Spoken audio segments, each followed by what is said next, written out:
yung sinabi ko sa inyo kanina sa una pa lang ng reading na maaari kayong maka-experience ng mga trouble o problema guys, kasi syempre hindi naman swabe ang ating paglalakbay sa buhay na to. May mga times na makaka-experience talaga tayo ng mga problema, and for some of you guys maaari nyo ma-experience yan, mga kapiksin. So ito naman guys, kapag inyong naranasan, huwag kayong mag-alala kasi malalampasan nyo rin yan, magiging ma-okay din ang lahat para sa inyo guys. And sabihin,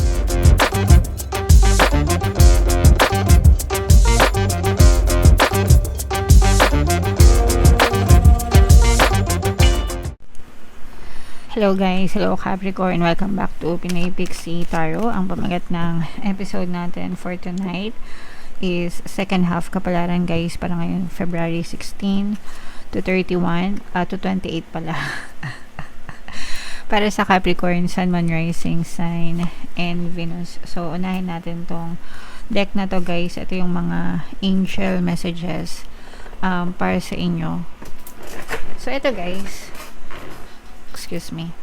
So ito guys, kung meron kayong mga travel plans mga kapiksi, maaari magkaroon ng mga aberya or konting delay no sa mga plano nyo for travel. So pwedeng dahil sa schedule, dahil sa budget, dahil sa papeles, kung meron mga papeles na kailangang i-approve bago kayo makapag-travel. Mga ganun guys. And sa buhay naman, pwedeng maka-experience ng konting trouble sa buhay. Alam niyo naman, hindi naman perfect ang ating journey. So parang konting humps, konting bumps along the road, but magiging ma-okay din ang lahat, mga kapiksi. Okay? So yung first message para sa inyo. Ito naman guys, ang ganda nito kasi ibig sabihin nito, naka-move on na kayo, no? Unti-unti na kayong naka-move on, naka-move forward sa buhay nyo, mga kapiksi. So ito ay magandang indikasyon na magiging ma-okay ang lahat para sa inyo. Nagkakaroon na kayo ng mga positive changes, no? And ito naman ay happy family guys. So masaya, maganda yung relationship guys sa loob ng pamilya naman ito mga kapiksi. Yan, so hindi natin maayos yung lighting. Yan, so yeah, i-main nyo na yan guys sa comment section. Itong happy family, itong moving on, moving forward, yan, i-main nyo na guys sa comment section, mga kapiksi. So yung susunod naman na deck natin ay para sa love. So, titingnan naman natin yung mga nakaka-impluwensya sa love life nyo. Kung ano lang yung makaresonate guys, take that message kasi iba-iba kayo ng sitwasyon. So, meron ditong children, meron ditong mature man, and meron din ditong friendship. So, for some of you guys, malaki yung contribution ng mga bata, no? Sa relationship. Kung kayo ay may mga anak na, mga kapiksi, maaaring mas maging strong yung relationship nyo. Yung iba naman guys, parang yung reason kung bakit you're still together is because of your kids, no? Kasi minsan merong mga mag-asawa na nagsasama dahil sa mga anak, kahit na may mga problema, kinakaya na malampasan alang-alang sa mga anak. Pero minsan guys, hindi rin sapat na dahilan lang sa mga anak, no? Ang importante kasi is yung relationship nyong dalawa ng person mo. Minsan mas nakakasama pa yun sa mga bata pag palagi kayong nag-aaway tas nakikita ng mga bata, no, na nagkakaroon yan ng impluwensya sa kanila. So pag-isipan nyo rin guys, depende sa sitwasyon nyo, but definitely it means na nagiging ma-okay yung pagsasama nyo dahil sa mga anak nyo. And eto naman guys, yung relationship nyo, pwedeng he-she, pwedeng he-he na type of relationship. So either ikaw ito or yung person mo, parehas kayong mature guys, or mature ka or mature siya. And pwede rin na sa edad, no? Ibig sabihin mas matanda. Pwedeng mas matanda ka or mas matanda siya. Pero not necessarily sa edad. Mostly sa ano ito, pag-iisip sa pag-handle ng relasyon. Mature, okay? And eto naman guys, tumitiba yung inyong friendship ng person mo. Kumbaga hindi lang kayo friends, hindi lang kayo lovers, friends din kayo ng person mo. O kaya naman, pwedeng magka-developan kayo from friends, lalo na kung magbarkada kayo or what. Pwedeng doon magsimula yung inyong relationship, mga kapiksi.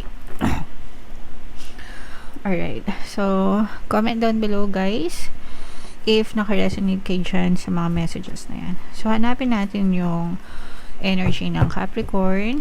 Habang sinasabi ko to guys, panoorin nyo muna yung video natin regarding sa ating paano mag-manifest ng abundance video course. Kapiksi, sawa ka na ba sa mga struggles at hirap sa buhay mo? Masipag ka ba at masikap sa buhay ngunit hindi ka pa rin umaasenso? Ilang beses ka na bang nag-attempt magnegosyo at mag-invest pero palagi ka pa rin nalulugi? Sa pagkakataon na ito ay maaaring may subconscious beliefs ka na nagiging balakid sa iyong pag-unlad at pagyaman. Introducing, paano mag-manifest ng abundance video course. Dito ay matututunan mong ma-overcome ang mga balakid mo para tuluyan ka ng umunlad, umasenso, sumagana, maging matagumpay, successful at maswerte sa iyong kabuhayan, pera, trabaho, negosyo sa lapi at kaperahan ng bonggang-bongga. Dali, mag-send na ng email sa pinoypixie@gmail.com at simulan na ang iyong pagyaman ngayon. Alright, so sa lahat ng gusto mag-avail ng course guys, meron tayong paano mag-manifest ng abundance video course, paano mawala ang third party at magkaroon ng harmonious na relationship, paano pabalikin si ex or vice breakup. Sa mga interesado guys, mag-send lang kayo ng email sa pinoypixie@gmail.com. And sa mga naghahanap guys ng pampaswerte na lucky charms or bracelet, aventurine tsaka sa chain, ito guys, may makikita kayo link sa description box. And sa mga naghahanap guys ng, or sa mga interesado sa money shaker jar guys, available na, chat nyo na lang ako sa WhatsApp mga kapiksi. So, Capricorn guys, kayo ay represent ng King of Pentacles sa ating spread mga kapiksi. So, dito, meron presence ng Earth sign, of course, Gemini, Libra. For some of you, maaaring may air element kayo sa inyong natal chart or you may be dealing with another Earth sign mga kapiksi. So, this is a very, very positive set of energies mga kapiksi. So, unahin natin yung sa love guys, no? Kasi nakikita natin na for some of you, guys, no? This is for some of you, pwedeng brand new connection ito, guys, no? Bagong partner, bagong specific person, maaaring may mag-confess. Sabi ko nga sa inyo guys, no? Ito, from friends to lovers, yung iba sa inyo guys. So, maaaring may mag-confess ng kanilang nararamdaman sa inyo, mga kapiksi, and from friendship, maging in a relationship na kayo ng iyong person, mga kapiksi. Okay? So, yan yung first message natin para sa inyo. Ito naman guys, magandang energy ito pagdating sa kaperahan. For some of you, you will try new things. Mag-explore kayo. Para mag-experiment kayo. Mga kapiksi, meron kayong mga susubukan ng mga bagong adventure pagdating sa kaperahan. So, yung iba, pwedeng mag-business, pwedeng mag-freelancer, pwedeng mag-part-time, mga side hustles, ganyan. Pero meron kayong ina-experiment. Parang, ano to guys, tinitingnan nyo kung saan kayo magiging okay.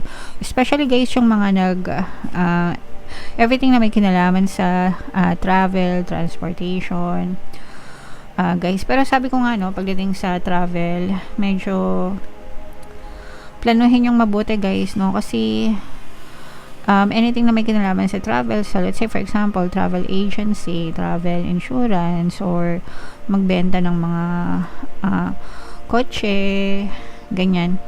So, medyo magiging madugo siya.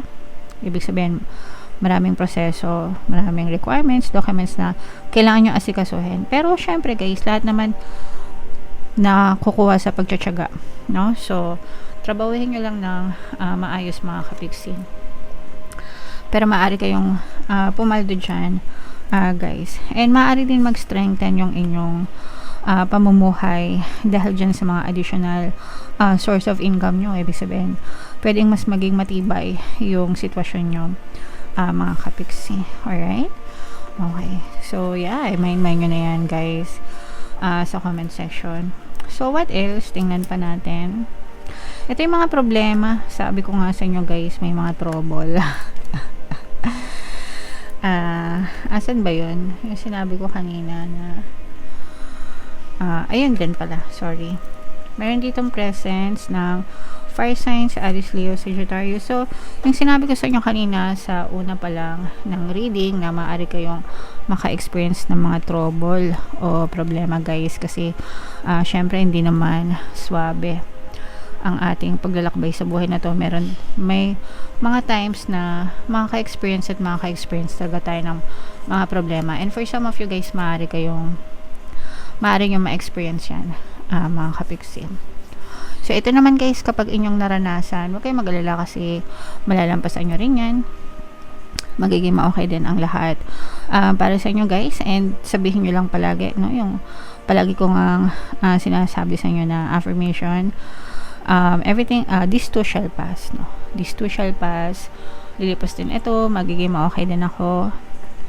Yung iba sa inyo guys, parang hirap na. So, you need to ask help from other people. Kung makakatulong sa inyo yung mga pamilya nyo, di ba? Pamilya, kaibigan, tumawag kayo ng 911, kumbaga. And syempre magdasal mga kapiksi, no? Kasi siya naman yung unang-unang makakatulong sa atin, di ba? And kapag nagdasal tayo, siya din yung magpapadala ng tulong sa atin. Siya din yung magmo-move ng mga tao, bagay, sitwasyon para masolusyonan yung mga problema natin. So, ito medyo mabigat yung mga problemang kakaharapin nyo. Guys, medyo maging ready na lang kayo, mga kapiksi. Okay? Alright. So, yeah. Comment down below. Capricorn, yung feeling nyo naka-resonate kayo dyan, mga kapiksi. Lahat ng mga magaganda guys, i-main nyo na sa comment section. Ito yung ating 2026 kapalaran guys. Ito naman yung ating success stories ng paano mag-manifest ng abundance video course. Thank you for liking, sharing, and subscribing. See you next time. I love you all. Have a nice day. Bye-bye.